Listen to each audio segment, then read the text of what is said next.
So Nurullah, ভাবিস না আমি ভয় পায় ভিডিওটা বানাইতেছি।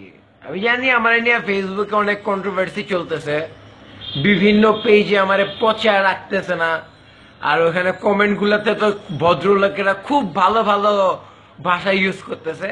ওগুলো নিয়ে আমার মাথা ব্যথা নেই। ভিডিওটা জাস্ট বানাইতেছি এই কারণে, কজ তোরে একটা টাইমে ভাই ভাবতাম, ঠিক আছে? তুই লাইক আমার 2-3 বছরের জুনিয়র হবি, স্টিল আমি তোর বেস্ট ফ্রেন্ড, ইভেন ভাই ভাবতাম। বাট তুই কাজটা কি ঠিক করছস? রিজভি ভাইয়ের সাথে আমার গুটি করাটা কি তোর ঠিক হইছে? আমার কাছে গিয়া কইছস রিজভি ভাইয়ের বদনাম, রিজভি ভাইয়ের কাছে গিয়া কইছস আমার নামে বদনাম।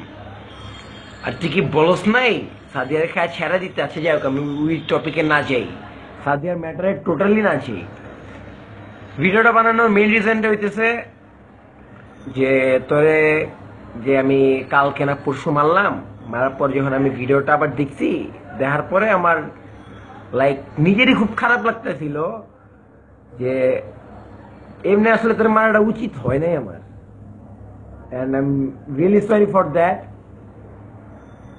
তো মুখে হ্যাঁ তুই আমার থ্রেড দিছস, পরে এটা জায়েজ, স্বাভাবিক, মাইর খাওয়ার পর থ্রেড দিবি, এটা স্বাভাবিক, ওটা নিয়ে মাইন্ড করি নেই।